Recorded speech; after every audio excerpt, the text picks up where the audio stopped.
Langit mendung menyelimuti pagi kota Luoyang.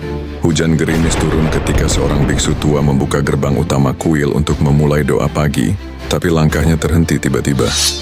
Di tengah altar utama terbaring seorang bayi laki-laki hanya dibalut kain tipis. Tubuhnya menggigil. Yang lebih mengejutkan, pakaian bayi itu penuh bercak darah segar. Namun saat diperiksa, bayi itu tidak mengalami luka sedikit pun. Tak ada goresan, tak ada tusukan. Darah itu bukan darahnya.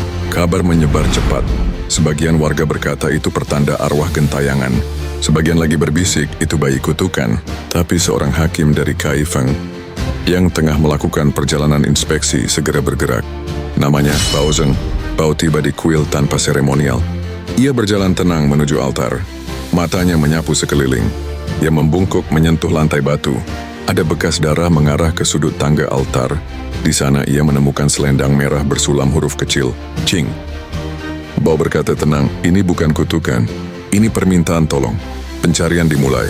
Dalam waktu singkat, seorang pelayan dari rumah Yancheng, seorang pejabat tambang terkemuka datang terbata-bata.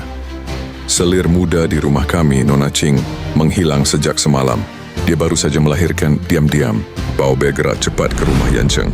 Rumah megah itu sunyi, tapi terlalu sunyi. Di loteng gudang belakang, Bao menemukan pintu terkunci.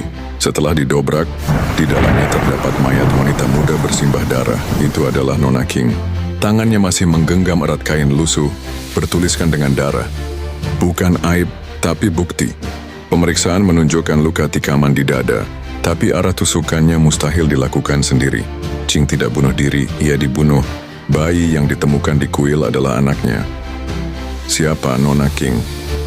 Dari catatan lama, ia adalah putri Tuan Liu, mantan pengawas tambang yang tewas 5 tahun lalu dalam ledakan misterius. Saat itu ia menolak menandatangani perluasan tambang milik Yancheng. Seminggu kemudian ia mati. Setelah itu Qing dibawa masuk ke rumah Yancheng, katanya sebagai pelindung. Tapi sebenarnya, ia dijadikan selir secara paksa. Dan kini, setelah melahirkan bayi yang mungkin membawa garis darah dan kebenaran, ia dibunuh dan mayatnya disembunyikan.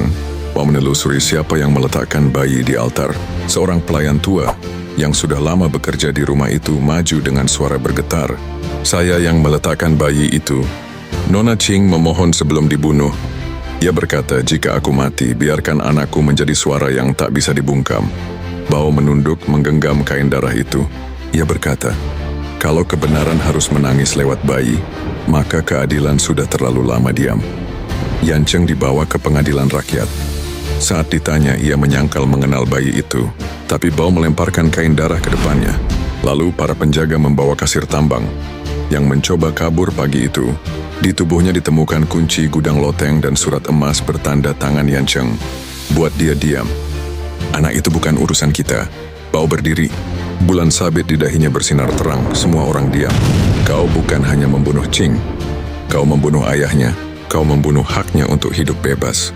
Dan hampir membunuh anaknya, yang bahkan belum mengenal dunia. Tapi langit tidak akan diam. Untuk Yancheng dijatuhi hukuman pancung di depan altar. Tempat bayi itu ditemukan. Mayat Qing dimakamkan secara terhormat. Bayi itu diberi nama resmi oleh negara dan diasuh oleh rumah perlindungan milik pemerintah. Altar tempat bayi diletakkan kini menjadi tempat perlindungan bagi para wanita dan anak-anak korban kekerasan. Di depan altar tertulis kata-kata terakhir Qing. Jika aku dibungkam sebagai wanita, biarlah anakku berbicara untuk kebenaran. Karena darah ibu tak akan mengering sebelum keadilan ditegakkan.